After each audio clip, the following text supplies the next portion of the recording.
I heard from a source that has a source. Okay, that's good. That that's something you never have to prove as well, isn't it? It's someone who knows somebody knows someone. It's a source of a source. It's a horseradish that's been put on a ketchup.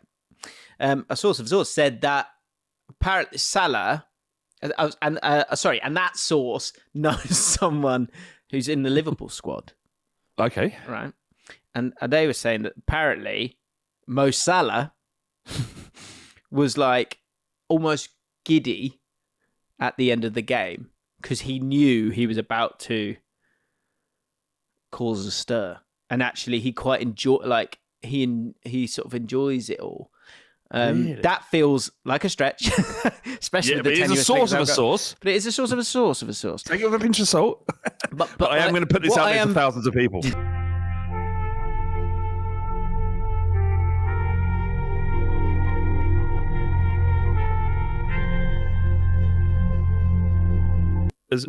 Watch it. Watch it. Wild. Really? All right. Wild, I think my missus likes all that celebrity stuff. So it's the revelations are crazy. Right. Yeah. Sound like Jim White there. I get hurt. Imagine that. It's the 11:13 and Simon, the Puff Daddy documentary's come out, and the rumours that come out will drive you crazy.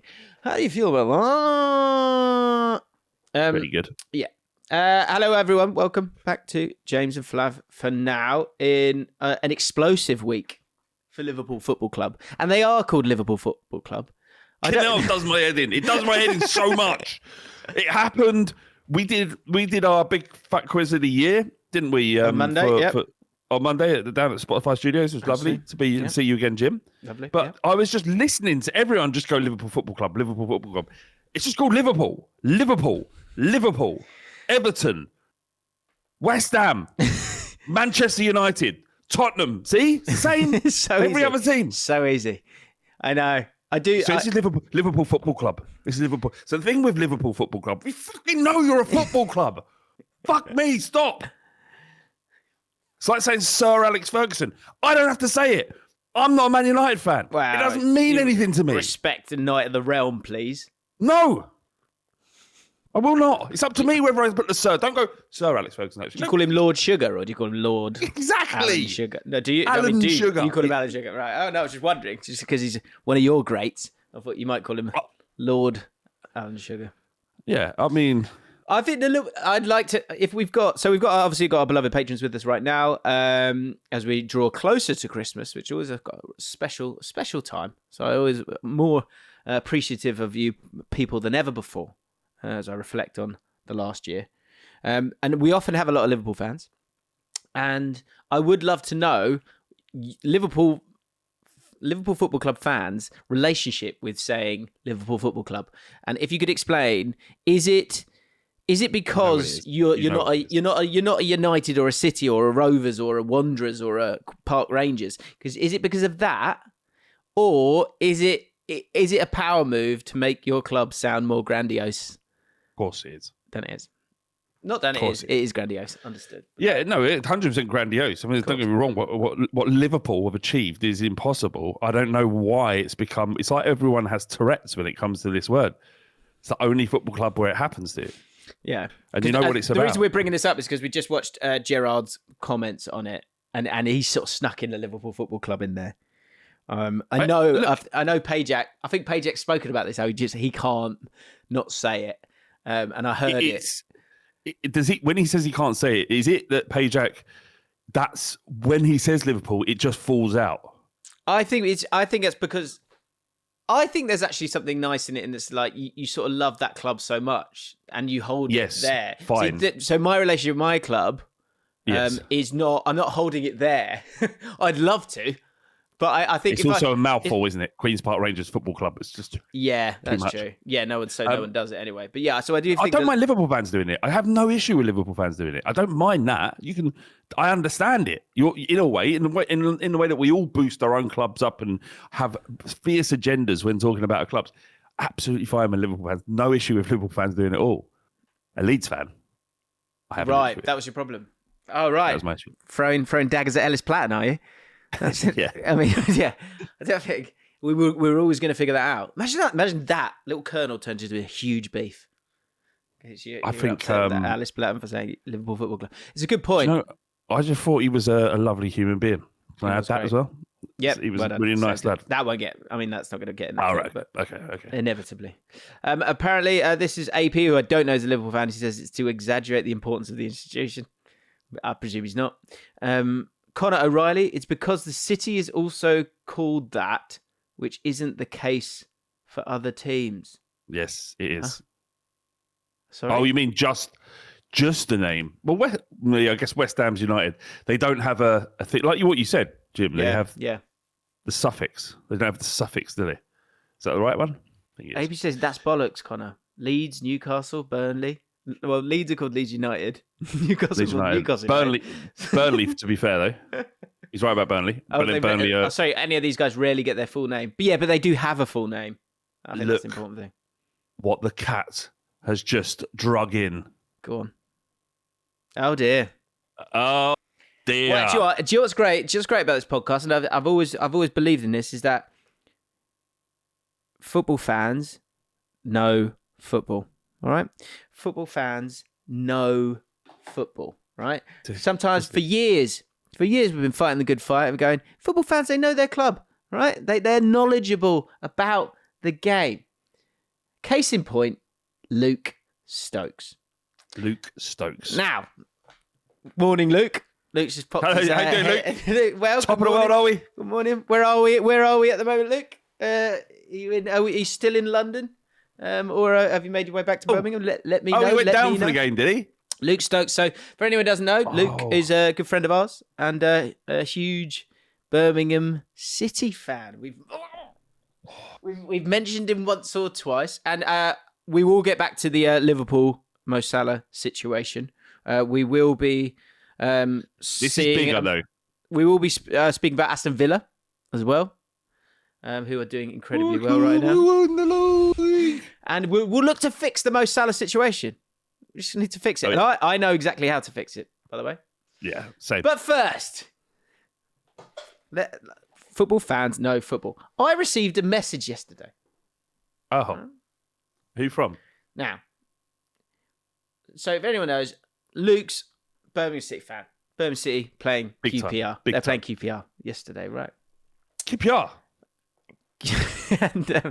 and Birmingham spent quite a bit of cash over the last couple of years, and good Bundles luck. of it. Good luck to them, I guess.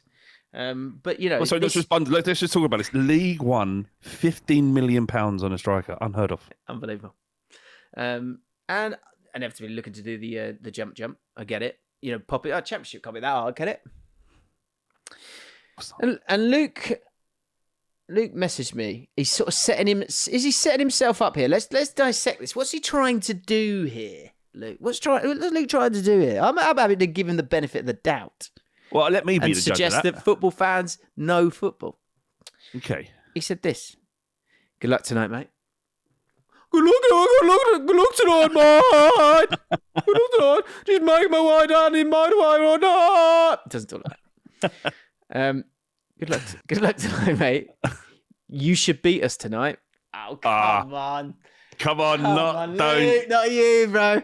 I would keep quiet. And do you know what? And this is off the back of a Midlands battle on the Saturday, the Garrett Allcott derby. Tom Garrett's West Brom. How'd you get on? Took on Queen's Park Rangers. 3-1 win.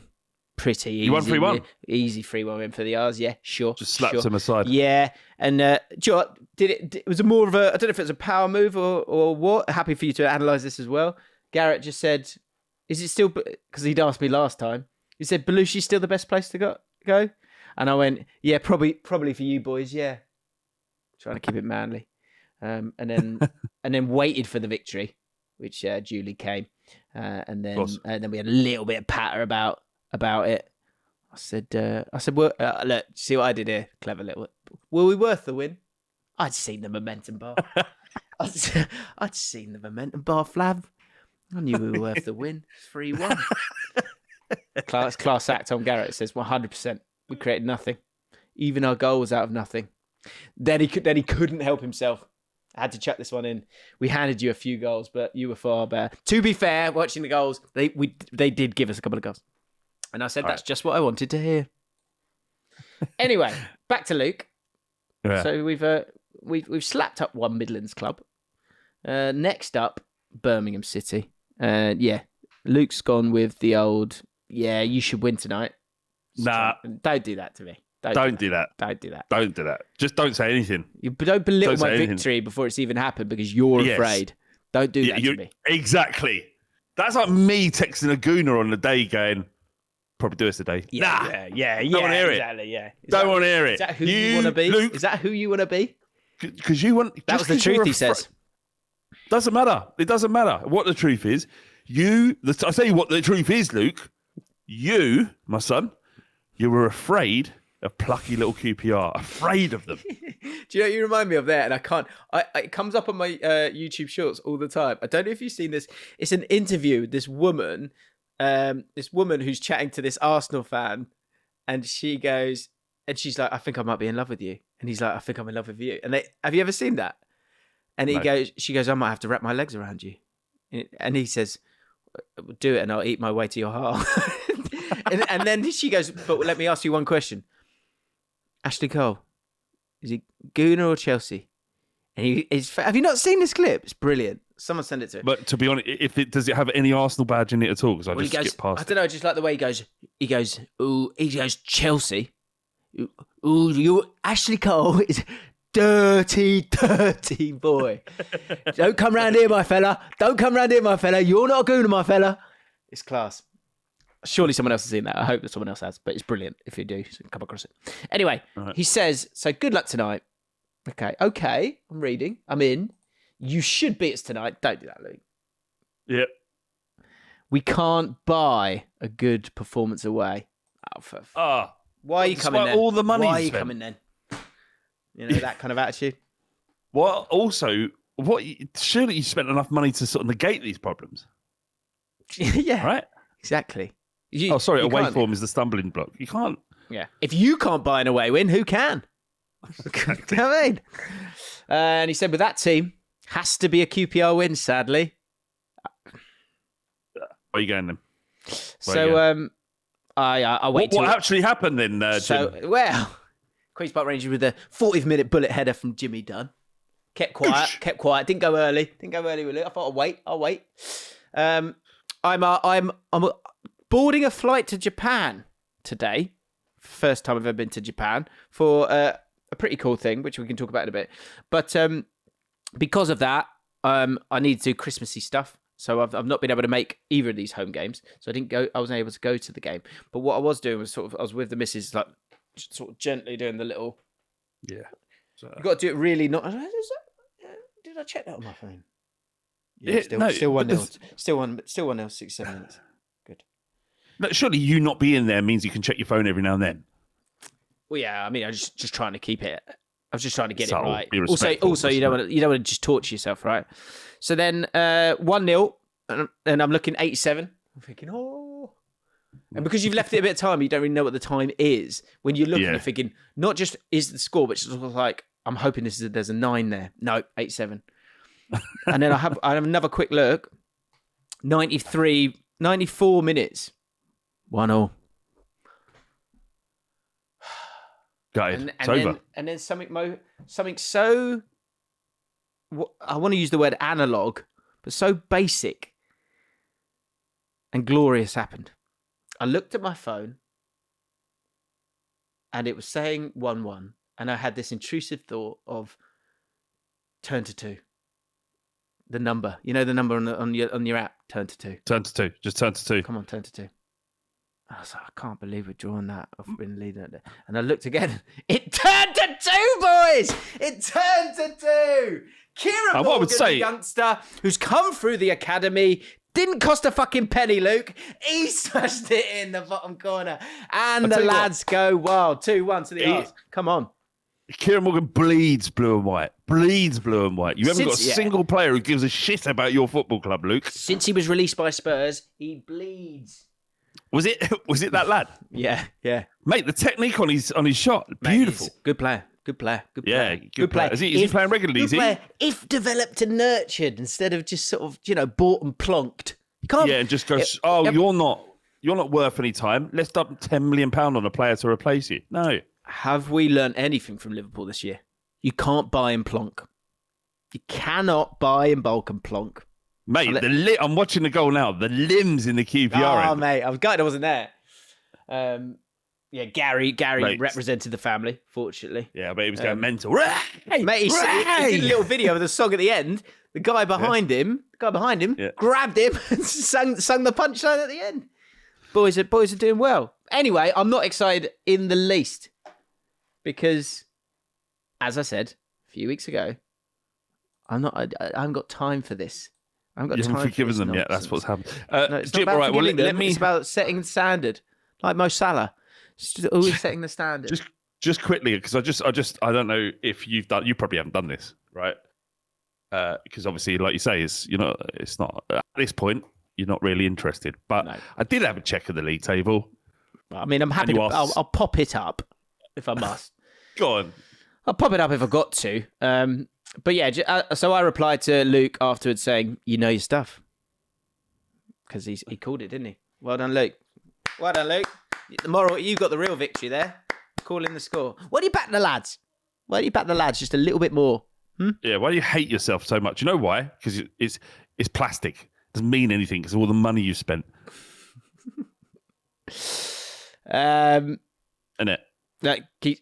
So here's the table question. Not really of interest to me currently. Sixth. I mean, that is a playoff spot, sure. Goal difference is a little bit iffy. I'll be honest. But that includes a 7-1 drubbing early in the season before we figured it all out. True. And your XG is around 8th. So you're not like... You're only marginally overperforming. Do you know what's great about the Premier League? And I'm not really interested in this because this is the level that QPR should be, we should be in it. Look at this bitterness from Luke. Worst top 6 in Championship history. Come on. But what I would say, this is my spin on it, Luke, is the sort of, oh my God, is this it? Like nature of that top 6 in terms of Millwall and Preston and ourselves and Coventry is wonderful for the game. Wonderful. Yeah, and it just pays, like parachute payments. Yeah, parachute payments are not the be all and end all in the Championship. But the gap between the two leagues isn't as big as everyone says it is. Let's stop, and I'm talking to everyone, including Gary Neville, right? Let's stop blaming shitness on the quality gap between the leagues. It's not about, oh no, the quality gap's too big. The 3 teams that came up were shit and deserve to go down. Okay? This season, not the same. Because they spent loads. Whatever. Because they spent loads. Whatever. Your Coventry come up, right? They can spend loads. They can do what they want. But good decision-making, good coaching, and a belief and desire will get you everywhere. But what we do all the time is go, no, it's the quality gap between the leagues. It's nothing to do with anything else. It's bullshit. Yeah. So take some accountability. Take some responsibility. So mind the gap. Look at that. I'll just scroll. Hang on, wait a second. Let me just scroll down. Scroll down. And there's Birmingham in 10th. Just the 3 points off us. It is, mate, look, 4th spot, 32 points. 16th, 25. Amazing. Right, amazing. Jim, and I appreciate you won and that, and I'm really happy for you. But we've done 10 minutes on the Championship, and it's making me feel sick. Do you know what? I got a message. We got a message in the comments once, and someone said, "Don't be afraid to talk about your clubs. We love it when you talk about your clubs." All right. No, I know, but I'm one half of this conversation, and I'm feeling nauseous. You've had enough. All right. Got you. Yeah. Speaking of feeling nauseous, we do have a new contestant for 12 Cumberlands. I am starting. The thought of doing it is starting to make me feel more and more sick. Are you going to do it, Jim? No, I'm not going to do that. I don't think I'm going to do it. What I will do this week, I'm going to try and do Christmas Day. On Christmas Day before dinner. I think you should raise a Cumberland for. I think you should raise a Cumberland on Christmas Day if you can. If you've got it in your locker. That's good. Do you know how many people have... Do you know how many people? I would take it in about 7 or 8 different various platforms where people communicate. Someone said, "Keep it Cumberland" to me. No, really, I like that. That's like catching. Yeah. That's wonderful. Christmas Day, raise a Cumberland to our Lord and Savior Jesus Christ. And without trying to get too soppy for too long, we got a really special message from Paul Barnes. You sent it to me this week, and I was able to read it. Our top comment last week. Paul Barnes said, "Hi lads, I just wanted to say my brother died 3 weeks ago, and he introduced me to James' videos during the Euros. Thanks for being there for me and making not everything feel rubbish." And then he's edited it and go, he would have loved to keep it Cumberland. And the likes on it from obviously the community, the comments were there as well, which was just. It's just really, really like wonderful. Fav, obviously you saw it, sent it to me. I obviously read the comments before we do the podcast. So we want to dedicate this podcast to Paul's brother, hopefully he's this is bizarre. I'm about to say it, and hopefully I can get away with this without saying one. Hopefully he's raising a Cumberland to us. From heaven. It's okay. I think it's okay. Yeah. I think it's okay. You like the podcast. It's the sentiment's right there. Yeah. The sentiment's there. But Paul, mate, that's man. That's really sorry that you're going through that, Paul, man, and losing a brother at a young age is terrible, and we're just happy. And to anybody out there who's going through something really tough, if you get a moment's respite from what you're going through this podcast, then that's something that is truly incredible. That said, I mean, maybe it's not one to analyse too much, but we are on a 4th week. You're not calling it, are you? No, I'm just with. No, I don't think I'm calling it. No, you're not calling it. Yeah. I mean, I will be slightly. I'll be slightly suspicious if there's a deluge of lots of people putting in messages this week. No, I wholeheartedly believe in Bob. Mate, you're making a simple joke now. Yeah. No, I believe it. I'm saying. Well, here's the question. Actually, Paul, if it's true, we need to see a spoon. Not sure how that works, but yeah, mate. Hey, look. Mate, we love all you we all love this podcast. So we just wanted to mention it for a second. But I do think, should we be questioning our lives when we are on week 5 or 4 of watching people eat sausages? Yes. Yeah. But one more time. We'll go one more time. Yeah. Okay. But will we? But yeah, I think maybe that Christmas Day, that might be the thing this year. We've had Ainsley in the past. I think raise a sausage to. How about let's raise a sausage to Paul's brother. What better way to pay homage to a fan of the podcast who sadly left us? Yeah, man. Than to raise a Cumberland in Paul's memory. No, sorry, Paul's brother's memory. Yes. How about that? That would just be beautifully weird in a Jaffin way. Mate, that's it. That's what we do together. We know what it means for Paul's brother. Bit of a gear change over something that's really, if we actually think about it, it's been both lovely to sort of chew the fat of the Mo Salah situation, but also, in the grand scheme of things, isn't that big a deal, is it? If we're honest. Do you know what I mean? In the grander scope of life. Yeah. No, of course not. Of course not. It doesn't mean anything. Do you know what? I think there is a lot of I bet a lot of everyone who's got to make content has gone, thank God. Thank you. Yes. Actually, I'd like to do that. Mo, we all needed this, mate. Thank you. We needed a bit because October, November can be a bit tricky period for content creators. It is. Yeah, it is. I mean, it's hard. These are the slog months, mate. So, and there's not been enough sackings, in my opinion, disappointingly, to sort of keep us above water. So, Mo, honestly, mate, huge thank you. Thank you. Legend. So do you want to try and fix this situation? I know one way they could fix this situation. What's your way? Well, actually, people haven't heard your thoughts on it. So, are you bothered? I think you made a comment to me, which I thought was really interesting, is I don't think anyone has wholeheartedly backed Salah.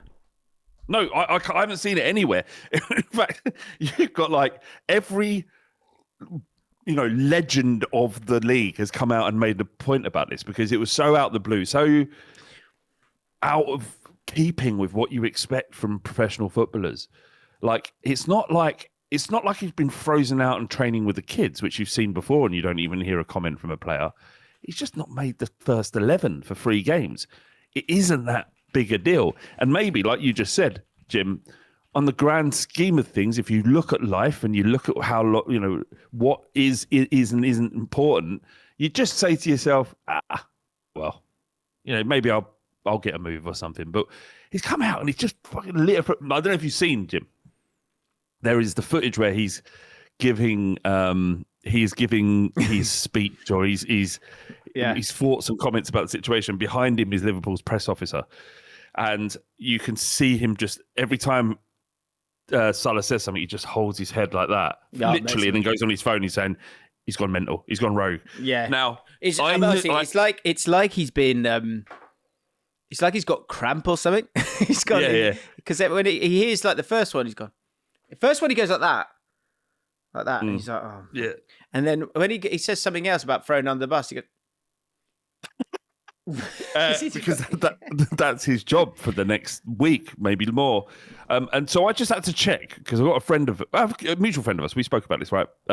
Who works in the Premier League as in communications and PR, right?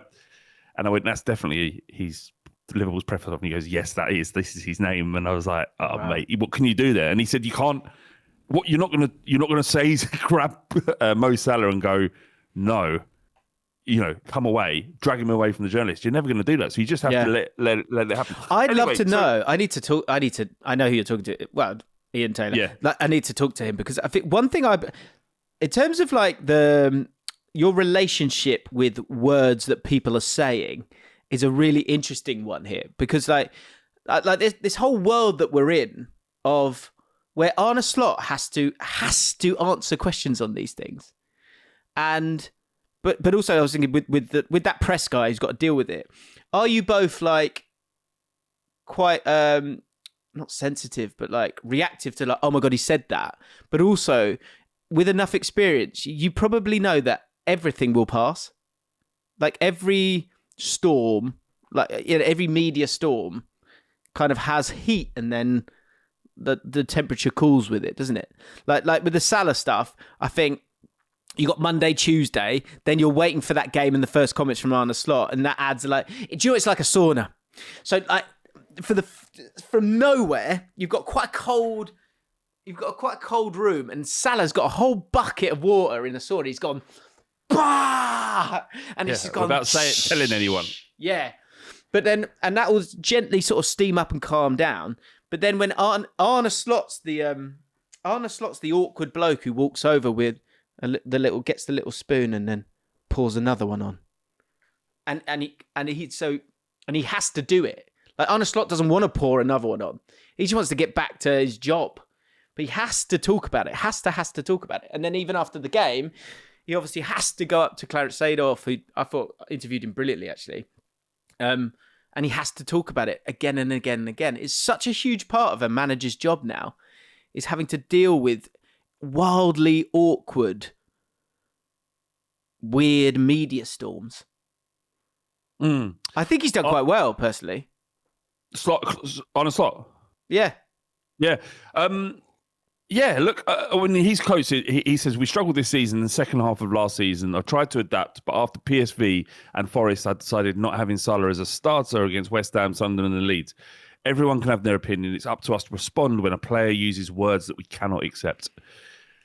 So it suggests to me in that instance that Salah has to apologise or he won't be allowed in. And if Arne Slot backs down, his position is mud. Do you know what I mean? He's made a point, and it has to be Arne Slot's decision. Liverpool have to empower Arne Slot to make whatever decision it is, even if it means that Salah doesn't play for Liverpool again, especially given the fact that he's just signed a new contract, 400 grand a week, massive signing on bonus, huge financial commitment for Liverpool over 2 years, and for Salah to say that he's scapegoated, that to say that look at what I've given Liverpool. Look what they've given you. Forget the money, the platform, the opportunity. When other clubs were saying, no, you're not good enough, Chelsea, you know, and not get me wrong, he played his way into playing for one of the best teams in the biggest sides in the world.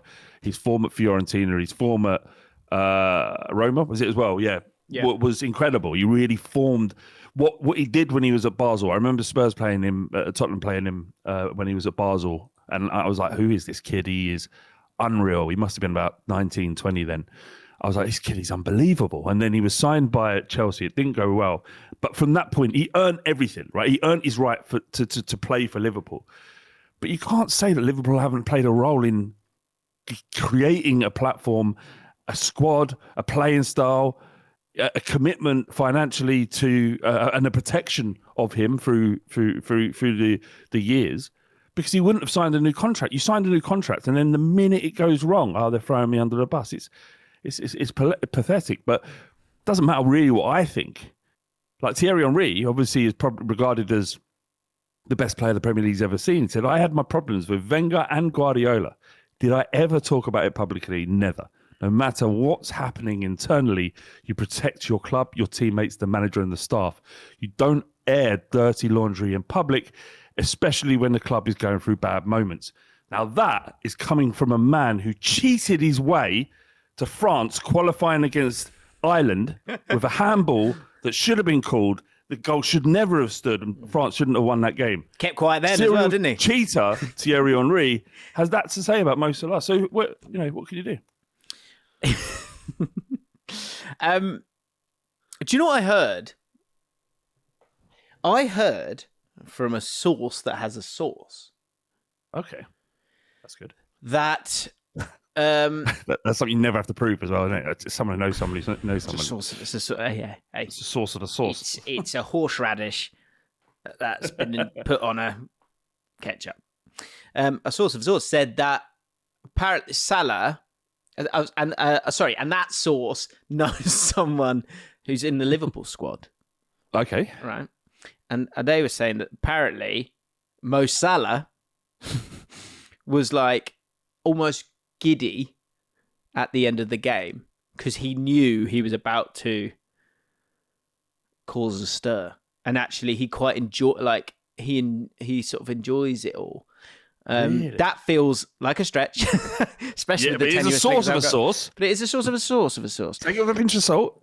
But I am going to put this out there to thousands of people. Yeah. No, sorry. So stay with me. The thing that in terms of that possibly being true, I'm like, I need to see your source with a spoon, please. Yeah. Loads of the comments go, is he talking about sauces or is he talking about sources? SOUR. What I'm fascinated with, because I sort of turned on Salah initially. Okay, good. When like it, okay, like it. When that Instagram post of him in the gym, I was just like, "What the fuck? What are you doing?" That is purely. It's just him. It's just him grinding. Just I'm in the gym. Here I am. I've been left behind. I'm in the gym. No good luck to the. And Carragher made a good point. He said, "No good luck to the boys." And it's not about the boys. It's never been about the boys. Totally. It's about Mo Salah. So what I am fascinated... The thing about this saga is I am fascinated to see... What's he going to say next? Like how... Not deluded is the wrong word. How unaware of what he's doing is he? Sociopathic tendencies. These are. People that would feel comfortable in...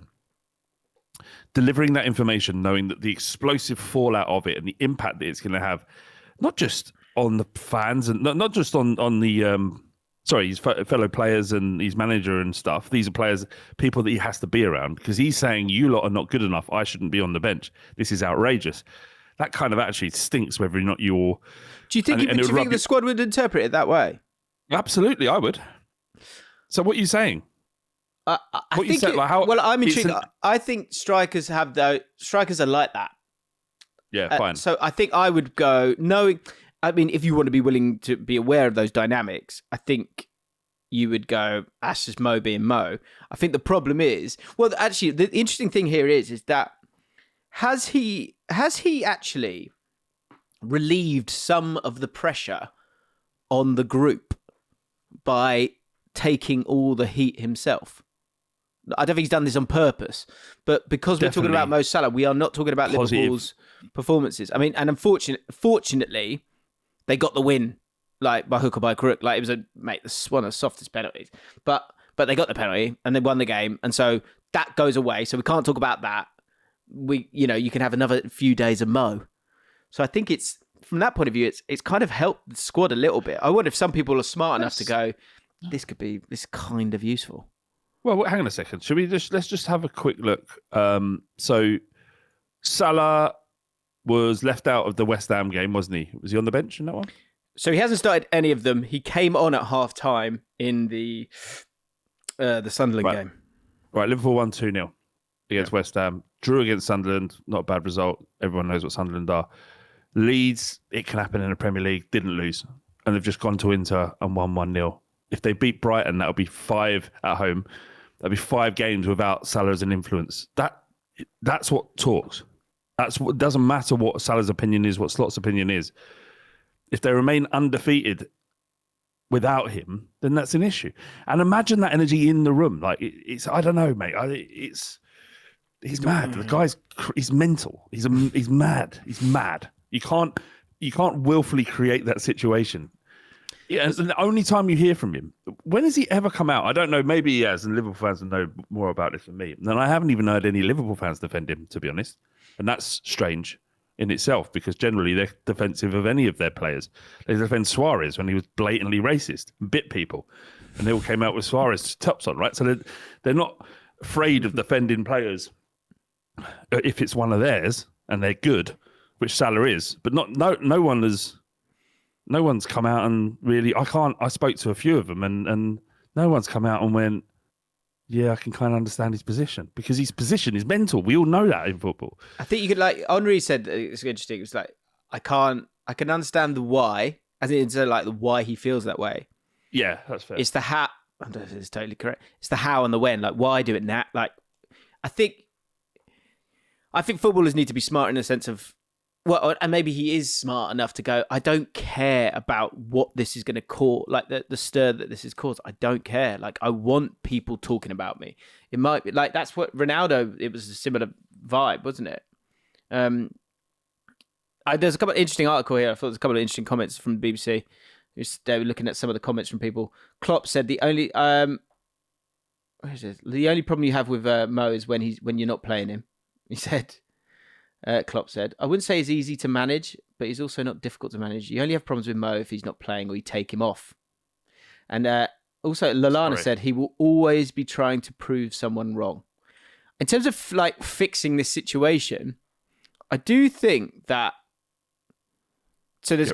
are a couple of routes here.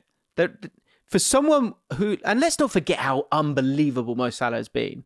This is the problem, Jim. But he's never been better when he's trying to prove someone wrong, be it the deal or the first year at Liverpool when I thought he was sensational. And I think, as much as a motivation of like, wow, here I go, there's probably a big element of, I want to shut Chelsea fans up. I want to prove people wrong from that point of view as well. So there's such a fire for him if you can reintegrate him back in the squad. Arne Slot has said, what Arne Slot kind of said to Seedorf yesterday was that feels like Salah has to say sorry first. He has to speak Ball's first. in his court, even if Salah doesn't think he is. Is. But Cameron said here, sorry, just because I thought this was good. He says, so the other way of fixing this, which again, I think Liverpool fans would go, result, is we could easily sell Salah for 100 million to Saudi. The club are in a position of their power. They either keep an excellent player who helps us move forward, or we sell and gain significant funds. And then someone replied really well here. Here we go. Sorry, Alex Burlack said, and by the way, if you want to join us live every time we do the pod, links in the description, join us for the mailbag as well. He said 100 million is a stretch, 50 million at a max. Contract is worth 25 million at January, and Liverpool have a player who needs to go, and other clubs exploit this. Liverpool have done it for years. Yeah, no, I mean, you might get £100 million from Saudi because of the fact that he is he'd be a great poster boy for the league and important for them for many reasons. I get the impression that the negotiations are so weak in Saudi, where it's like they go, "Oh, let's do it properly this time." Do we? No, come on, do it properly. 50 million for Salah. Oh no, we'd like 100 million. They want 100 million. All right, give them 100 million. All right, 100 million. That's in my head. That's how in Saudi because they've got so much money. It's like at best you'll go, well, no, we want 100 million. Well, okay, 70. So you've said 50. Why don't we do 70? 70? Yeah, we'd like 100. Should we just give them 100? There you go. Oh yeah. So I think you can get 100 from Saudi because they've got maybe. it. They've got it. Interestingly. What you mentioned there is we have to remember what a player he is and what he's done. Like, and that's the thing is now you're not talking about any of the things that he's achieved. You're talking about how he's shitting on his own legacy, really. And the thing is, again, he's such a mad bastard that he probably doesn't care. It seems that he doesn't care because my source of a source said that he was looking forward to this whole thing. Has Carragher won has he won this? I just think because Salah's not likely to come out again, that Carragher will feel like. God, I hope he comes out again. Like I know, like you just said, like what's he doing? We're all going. What's he doing? Mo, I know you're sluggy. Shaming you for not being a moisty, but please keep talking. It's so interesting. It's so interesting. Indeed. So yeah, do you want the other way they could solve it, Flav? I think Mo goes and gets himself an aura frame and sends that to Arna, pops that on his desk in the office with all the pictures of the great times that they've had together, a bit like me and you here, which I've been able to upload to the Aura app incredibly quickly. That's us doing. What I didn't realise, Jim, actually, on the other day is that there was a couple with me, but most of the people were just like, you were just, it was like all the famous people you hang around with. Yeah, that one's a nice one. That is a nice one. Oh, what's going on? Sorry, I'm going to exclude you. I'm going to tap one to exit. That's fine. This podcast is sponsored by Aura Frames, people. We were sponsored last week. We are sponsored again. And the comment section, they were like, lads, good sponsorship, that. I've just bought 3. Did you see that? Really? Yeah, I've just bought it for my whole family. And so you should. Yeah, and so you should, because it makes sense. Because if you're not aware of Aura Frames, these frames are bloody class. You can upload a whole host of pictures. And these are pictures from like the trip me and Rory and Flav went where Bellingham scored. Pictures that have just kind of been forgotten because you never go through them ever again. There's Flav giving a finger at that Bible. All sorts. Yeah, that was the meeting. And this is the thing is the memories. That was the meeting that came before Find the Fake Fan, where we went in there and discussed our terms. Yeah. This is what we need and want. No, I had an interesting discussion with my stepmom. There's me and Ben Bowman. It's on the pod this week. So that's a great thing. You can update it so quickly. That was literally yesterday. I was able to update me and Ben Bowman and Corel Prince. Just chewing the fat yesterday. Podcast Jim, out now. Can I ask why I have to do the big fat quiz of the year and Ben Bowman gets to do the actual ripple effect? Hey, because you're my guy and you're my teammate and I needed you there by my side. That's why. Okay. Can I just tell you about this situation I had with... it wasn't a situation. That sounds like a serious. It was a lovely moment that I shared with my stepmother because we're in this amazing situation where my stepmother and my actual mother, they just get along. So much so that we're having Christmas together. That is mental, isn't it? Most people wouldn't do that. Something's up there. Where you been? I don't know. Don't say anything weird. No, God, right. It's nice that your head went there. They're in their 70s. Wow. Anyway, love is love. So she said what I was going to do as a gift for your mum is I'm going to get a picture of my nephew, her newly born grandson, which my mum loves, and she is like, "Here's the frame I'm going to put it in," and I was like, and it's just a standard frame. It's like an old rubbish frame that just sits there forever. You look at it once and then you say, "Oh, well, that's the same picture as last time." And I went, "This is." Can that frame play videos as well as? Oh, doesn't just sit there as an inanimate object. Grim. And I said to her, "This is a bit awkward, Valerie. This is a bit awkward." Because I've bought my mum an Aura frame for Christmas. And it's about to shit on yours. Yeah, and I was like, so basically what you do is we all have an app and we upload it to the Aura frame and we can upload it and change it whenever we want. So if we go on holiday to Spain or we take a trip down to Great Yarmouth, we can update my mum all the time using Aura frames, right? And she was like, well, it makes my photo frame a little bit rubbish now. And I went, don't worry, Val. It's the thought that counts. Yeah. But here's my lovely Aura frame. And look, cards on the table, people, right? We're getting close to Christmas now. Don't mess about. This is an absolute tap-in. Like, honestly, like, seriously, it's such an easy one to have a thoughtful, and I struggle with that word, present that takes 2 minutes for you to add that extra drop of thoughtfulness by adding the pictures already, which you can do. And as you said, everyone can kind of collaborate on it as well. So it's just, honestly, it sounds weird to say it, but just get it. Like, don't, like, you know, when you're like, oh, yeah, but maybe I could get, no, just stop thinking. It's really, really, really easy. And because I think, what do you value as much as your money? It's your time, and we're saving you time and your reputation with your mum. Do you know what I just wish, Flav? I wish I could sort of bring sort of togetherness together in a better way. Yeah. Good. I do too. Yeah. You can't rap togetherness, but you can frame it, Jim. I never thought about it like that. Thanks, Flav. Yeah. So, for a limited time, save on the perfect gift, and honestly it is, by visiting auraframes.co.uk to get £35 off Aura's best-selling carver matte frames, classy, premium. And it's named the top frame by The Independent, they wouldn't lie, by using the promo code JAFFN, JAFFN, surely you know how to spell that, at checkout. So that's Aura Frames, AURA, frames.co.uk, promo code JAFFN, deals exclusive to our listeners and watchers, and frames sell out fast, so order yours now to get it in time for the holidays. And obviously supporting the show is immensely helpful for us as well by mentioning us at checkout. Terms and conditions apply. Honestly, nice, easy sell this one because it's decent. And I've got...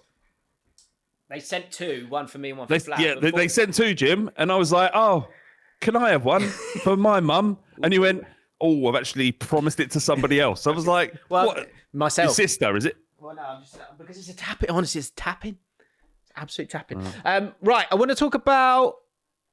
We wanted to talk about Aston Villa, didn't we? Yeah, I mean, my feelings are, look...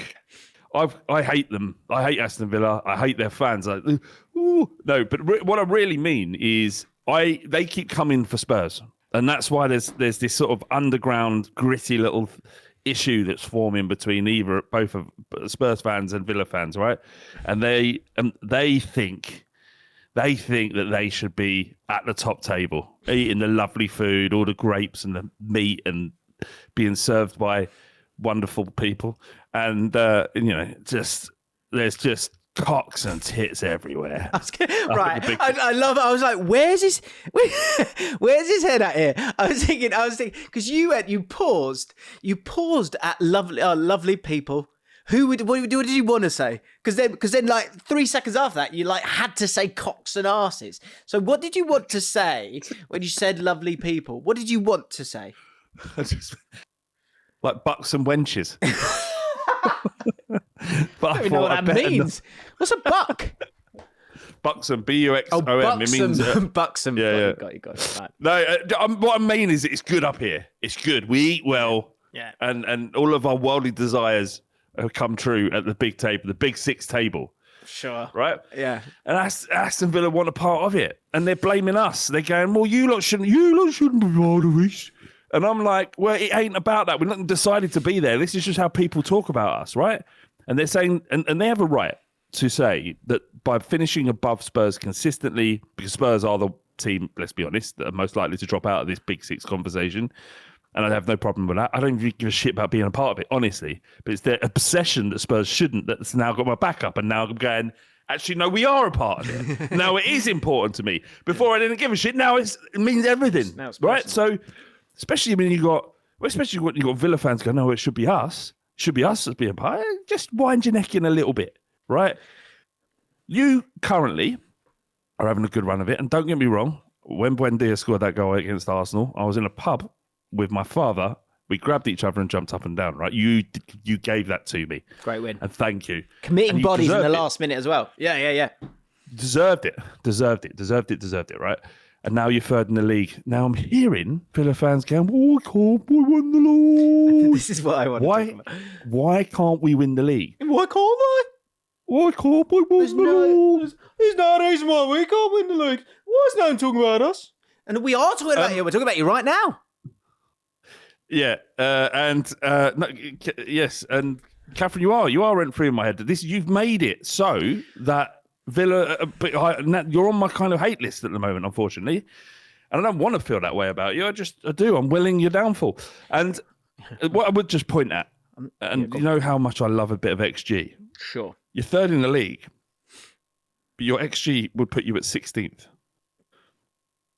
Is that in terms of goals scored? I can't remember what XG I'm referring to now. Yeah, it would be goals scored, I think, yeah. So let's just see how it ends up, shall we? Interesting little take from Connor Holden, who's wonderful on Twitter, does some work for us here at JLA, who's a great tactical mind. He was saying that he was talking about like basketball and like the amount of 3-pointers in basketball, and he was kind of suggesting that there might be something in this. It could be clutching as well, just in a sort of purple patch of long range goals that Villa are scoring. But there could, with Emery, because I'll be honest, I initially wrote this down in the running order: Aston Villa respect, Emery the best manager in the league.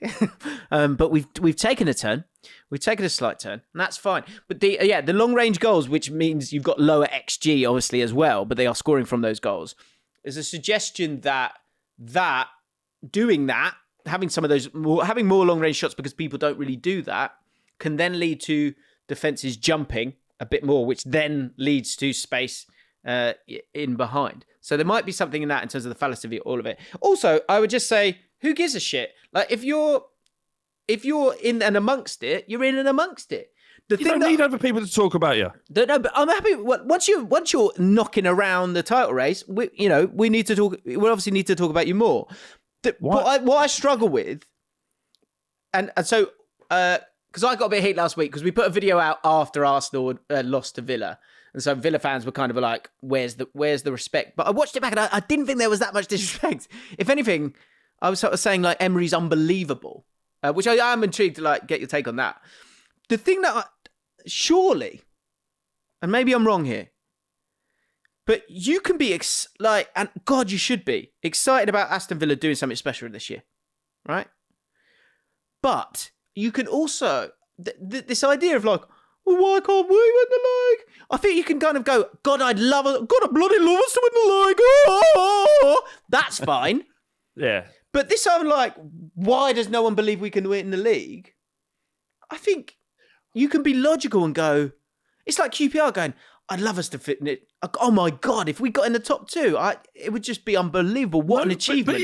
But I'm not going, we should be in the top two. I don't understand the prickliness.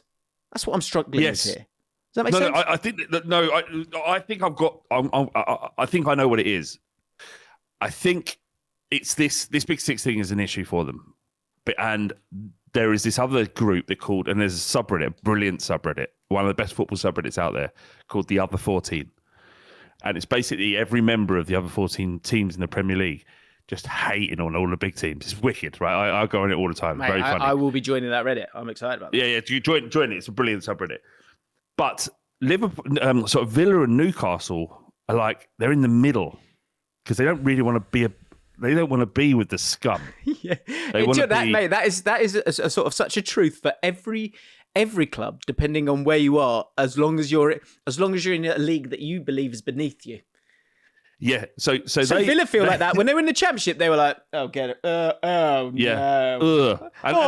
Get it away from me." But they Newcastle too. But this is the thing is that the Villa and Newcastle, they don't want to be. They want to see, or they want to spend time with those kids.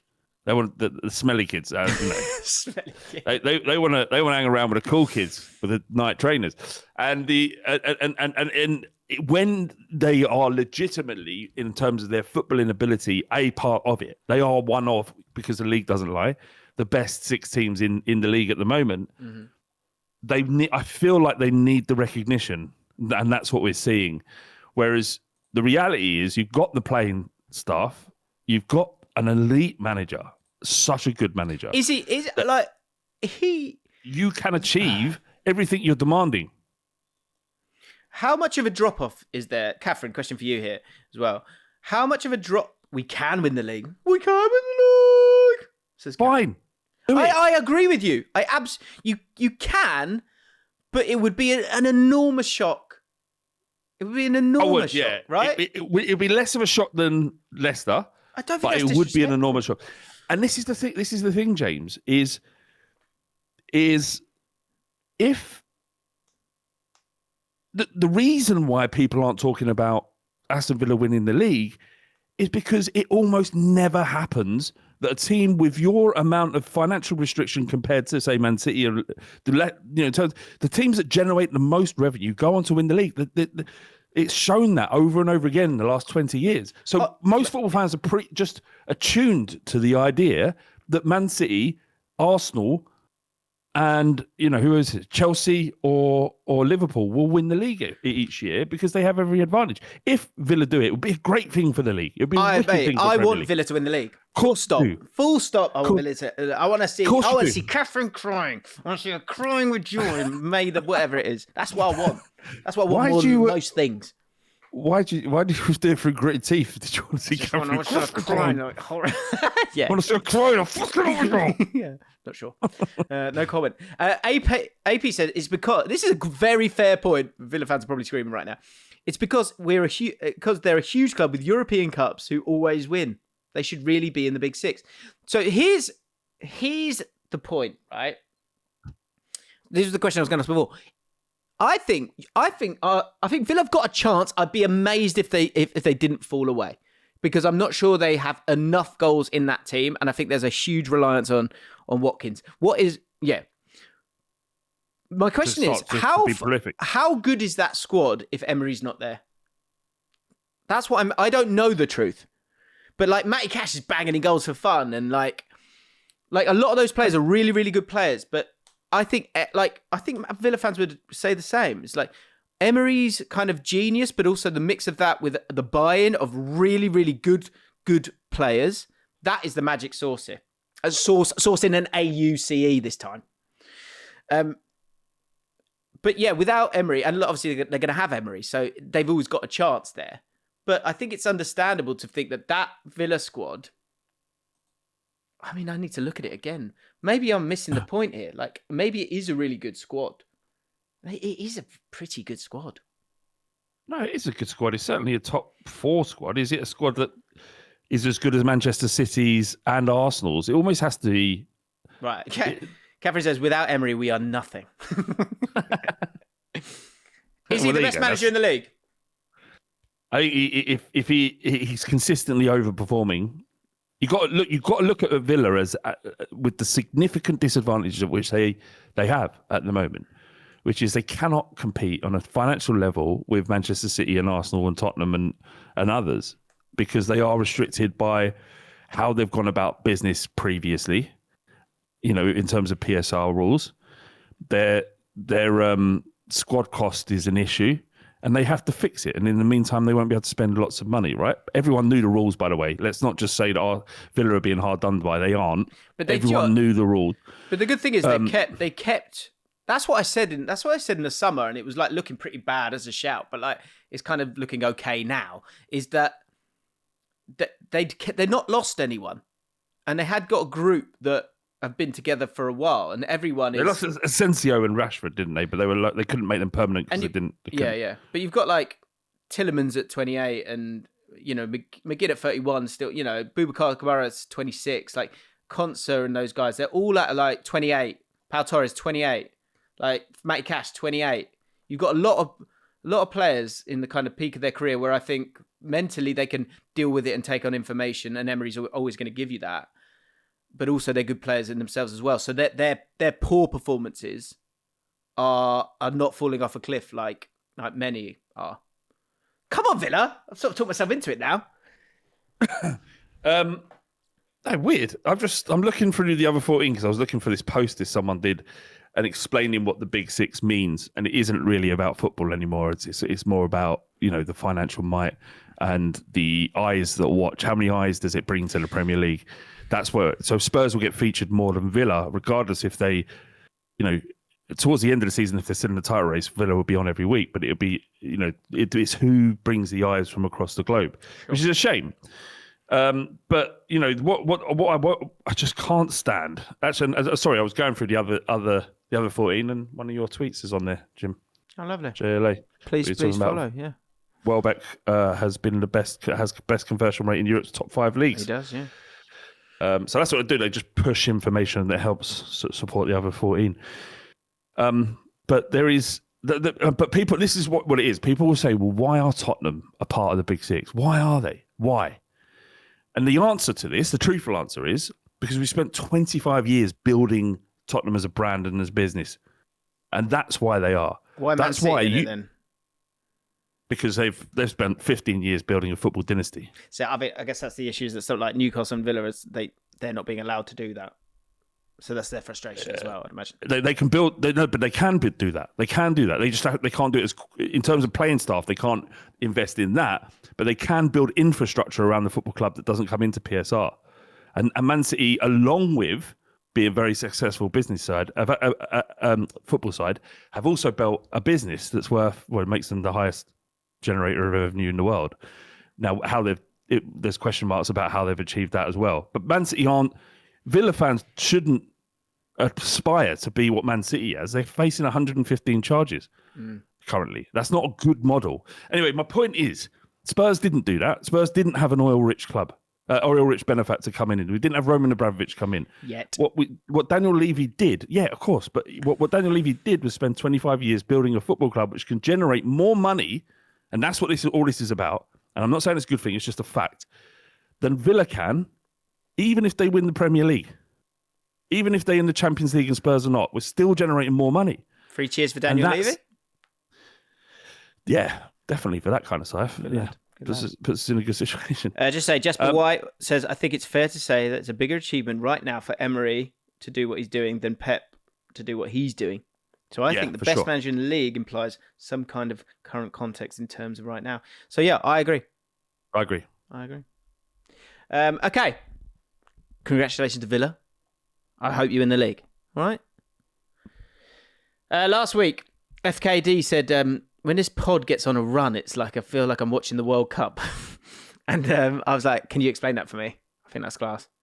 And he said, well, when the World Cup starts, I feel giddy. Life continues as usual, but there's a feeling beneath it all. I may be at work, commuting or doing the washing up, but inside me, there's another world. Whatever I may be doing at that moment, it's punctuated with excitement and anticipation, knowing that over the following weeks, I'm going to see something magical. This is what watching people attempt to eat 12 Cumberland sausages in 4 minutes feels like to me. It feels like the World Cup. Nothing beats it. Come on, you slugs. You were digging out Kevin, the name Kevin last week. Birch said, Kevin here. Appreciate Flav saying my name should die out. Keep up the content. Keep up the good content. Kevin here. Kevin here. Oh yeah, just Kevin here. Mate, yeah, I love that. Jamie Hicks said, when thinking of kids' names, not about the name, it's not about the name, it's about screaming at an airport. A few years ago, I sat tired, waiting on my long flight to Mexico to be called. I had the breakfast beer and I sent it to the WhatsApp to prove I'd had a 5 a.m. £9 Guinness. But during that airport darkness, my mood suddenly got greatly improved when a woman around me, around my age, ran across Heathrow shouting, Dave! Stop running, Dave! I had no idea why I laughed so hard, but Dave, being 3 years old, really made me laugh. 3-year-old Dave. Dave! Yeah. Dave, brilliant. You graduate to Dave, don't you? Should be a Dave. Although you don't see many baby Davids anymore, do you? Baby David. And sorry, just the other thing that made me laugh. Someone who is called Kev, ironically, didn't comment about that. He said, this is the 4th time I'm asking now, and this is now in capital letters, where do I send the ancient monolith pics to? Now, this is a joke I'm not truly aware of, but what I thought was interesting was 35 likes on that. So that feels like a perfect little fleet services group that could come together and share Ancient Monolith picks. What, he wants to share his Ancient Monolith? He does. Do you want it? If he's offering it, do you want it? Well, will you take a look? Life's for living, isn't it? If he went, Flav, I'm going to send you a picture of my Ancient Monolith now. It'll be there in 2 minutes. So you know it's coming. You then see a little one on your notifications. Would you go and watch it? Would you go and click it? I think you've got to. You have to. Yeah. It's unprofessional if you don't. I agree. It's not that. It's just like, are we alive? Or do you want to live? Do you want to sample what's out there? What is living? Exactly. I'll tell you what living isn't saying no to everything. It's not clicking. Yeah, it's not clicking on that. I agree. It's not clicking. Live. Quick power move from CJ Thompson. He said power move. Steve Smith hitting Jofra Archer with the devastating, you bowl fast when there's nothing going on, champion. And then immediately following it up by hitting him for 6 as Australia win the match a few minutes later. I don't want to. Why are you even saying that? I know. Come on, lads. It's not too late, but it feels like it. What a remontada it would be. Doesn't feel like it will happen. Don't tell the missus. Samuel Picken. Something I'll never tell the missus. Some afternoons. Oh, by the way, something I won't tell the missus. A little quick one here. We did our Christmas tree on Sunday. It was lovely. And a fam had got together like a lovely cheese board. Well, so we sort of snacking and doing the Christmas tree. It was glorious. Oh, what a love. It was glorious. I owe your wife money. I have to fucking pay her right now. It was glorious. So that is lovely. See. Like, I know. All right, the nuclear family, the man, the woman. I know she doesn't even subscribe to that, right? We know that. She doesn't. No, she absolutely doesn't, right? But sometimes it's nice, isn't it? Sometimes it's nice. That's nice. And do you know what? So, but the amount of sneaky chunks I was on. I was sneaky chunks all over. Whenever she left the room, when she wasn't watching. Yeah, when she's out of the room and doing it. Yeah, whenever it was. And then, do you know what, even so, I knew it. You know, I know it's in the fridge. So then I was like, last night I was like, want a bit more of that cheese board? I'll get it. Yeah, before she can answer. I'll get it. What did I do on the way? Chunk on the way. What? And then at the end of the night, it went. I was like, babe, you go upstairs. I'll put this away. Stupid bitch. No, I'm joking. Stupid woman. On the way home. On the way to the kitchen. Felt like home. I was at home. No, I sort of forced some cheese down me at the end. Another little chunk. Yeah, well, you're full of cheese, but just thought, I can't miss this opportunity to have another chunk of cheese. So exactly. Can I just, as we move towards Christmas and cheese boards come to the fore, what's your favourite cheese on a board? I like Saint Aguirre's a good one. Yeah. Right, I've got to be quick here because I've got a meeting at 11. Apologies. So just quickly, Samuel Picken, something I'll never tell the missus. Some afternoons we will realise when making the dinner that we are missing an ingredient or two. More often than not, I'm usually the one who does the quick trip down the shops. What I'll always do is make a quick detour into the chocky section, get a chocolate bar, and then eat it on the drive home. And always make sure to throw it in the outside bin before going inside, even making an effort to bury it under other things if possible. Why do I do this? I don't know. None of us know. Nate Young, new bit. Let us know if you get this. So concentrate, people. Things that are compliments in football, but insults in any other context. I once told a girl on a date that she had a low centre of gravity. I didn't realise how she might take that, and she was deeply offended. Anyway, we're married now, so it all worked out okay. Lovely. Right, let's keep it Cumberland. I think we need... So, Avis says, I think we need to take a step back and really analyse what's happened here. Is this the first time an episode of Jafford had no mention of football in the title or thumbnail? So for some of you who don't know, we went with a man attempts to eat 12 sausages in under 4 minutes for the title. You can do the A/B testing. Sadly, Thomas Frank won out, and so it changed. I wonder why that was. It's obviously a great time to do an experiment when we're sponsored by Aura Frames. Yeah, good point. Also, Nate. So Nate came back. He was last week's contestant. He said there were 400-gram packs of Tesco's Finest, totaling 2,037 calories for the 12. There definitely was some shrinkage from overcooking because I was really nervous to underdo them. I came home early to attempt it when my fiancée wasn't home. Normally I would tell her, but I felt in the spirit of the challenge not to. So a second attempt wasn't an option. I also left them to cool because I didn't want temperature to be a factor slowing me down. Yeah, that's fine. Which I think might contribute to the shrinkage too. I slowed down a lot on the last minute because it really felt I could do sub 5, and I took my foot off the gas and I passed that mark and I nearly threw up. At that point, it stopped being about time. I was just about crossing the line. I'm certain someone out there can get sub 5. I know they can eat. That's good. And I love it. Samuel Plank basically said, I don't want to be the auditor of the Keep It Cumberland challenge, but last week's were Asda, which were thought to be larger sausages. This week, we're back to Tesco's Finest, which were the original Control. It was mentioned that Asda were the new Control last week, but I think knowing the weight of both has been crucial in the development of this situation. Upon VAR review, both sets of sausages amount to 800-gram requirements and thus are acceptable. The additional new Control moving forward of the acceptable level of cooked has been defined. Keep it Cumberland. So good. So essentially, anything under 800 grams of meat is not acceptable. Anything under 800 grams of meat is not acceptable. Yes. So this week we have Ben Dukes. You may remember Ben Dukes, who has a black belt in karate. Judo Dukes, I call him. Does he actually? Yeah. He and his mates have had a go. So, oh, yeah, I remember it. So here is the picture in question of the lads pre-air frying. Yeah, let's show them cracking on, shall we? What the fuck have we done? I know, mate. So yeah, so there you go, 12 as well. I counted them. Don't worry. I was trying to work out the dimensions of that room. What is that? Is that like kind of room is that? I don't know. I think it's a flat. So, right. Here we go. I'm just going to make it big. Right. Here we go. Hello, Jim. Hello, Flav. We've got the 12 and 12 challenge. Don't worry. If I look familiar, that's from being a black belt and getting on the pod. A little power move there. That's from being a black belt. So there they are. The lads.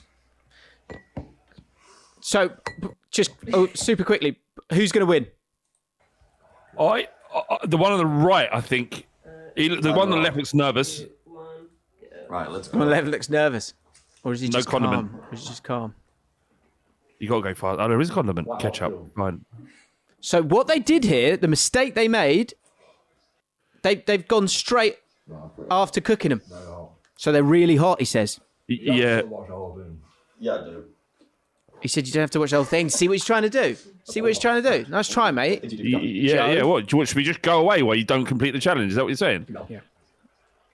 So 2 down. 2 down. They're not going to do this. Not under 5. Do I like beer, though?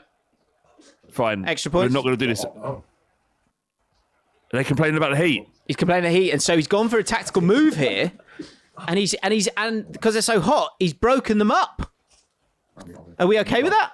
Oh my God. Well, no, he's fine to do that. It just feels like he's doing more. Like I think psychologically, he's giving himself a bit bigger challenge here. It's for me. That's not in the spirit of the phallic nature of the sausage by breaking it up into those bits like that. If I'm honest, I'm going to go to ×4 now. Oh no, I haven't got it. Oh, right. I cannot believe. Fucking subscribe. I have got it, but I've got 2 channels. This is on a different channel. Right. That's why I've not got it. So you're struggling with the heat throughout. They're miles off. How many sausages they got left? So 2 minutes 17. Yeah, I would have liked a different angle on it, I'll be honest.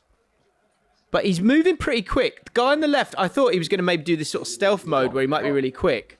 He doesn't look like he's even bothered or trying the one on the left, is he? He's just eating sausages. Yeah, I know. So I'm going to skip it along a little bit. So we're up to 4 minutes now.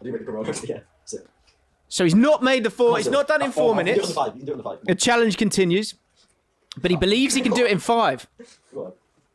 Come on. He's pushing. He's got this. Last bit. Mouth's got to be open. Come on, sit up. Mouth's got to be Looking out open. the window for help. Lock in. Go on, son. 15 seconds. Get it down here. Just swallow. How long's he got? Just swallow. He did it. 4:53. Joy amongst the lads. Ben Dukes, go sit up. Still going, mate. You keep going. What I love though. So congratulations to Joe. 4:55. I feel like the real winner of this video though is his mate. He just carries up. He could have stopped. He's still got 3 left. Oh yeah. He's just gonna. No, but that's in the spirit. The spirit of it. Yeah. At the very least, cross the line. 4:55. 2000. 2-4 sausage. That's a new record. Come on, lads. Come on, lads. Well done to the boys. Legends. Congratulations. Who holds the record? 4:55. I think we can keep this going now. So we got yeah, we needed a jump, didn't we? So that's 4:55. Joe Siddle, congratulations. You are the new champion. Now, don't send me a video if you're not close to we need this narrative needs to I don't want this going backwards to 7-8 minutes. No, don't we waste can't my just time. see it.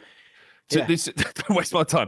But it's about the competition now, right? We know everyone can take part, but now it's about winning.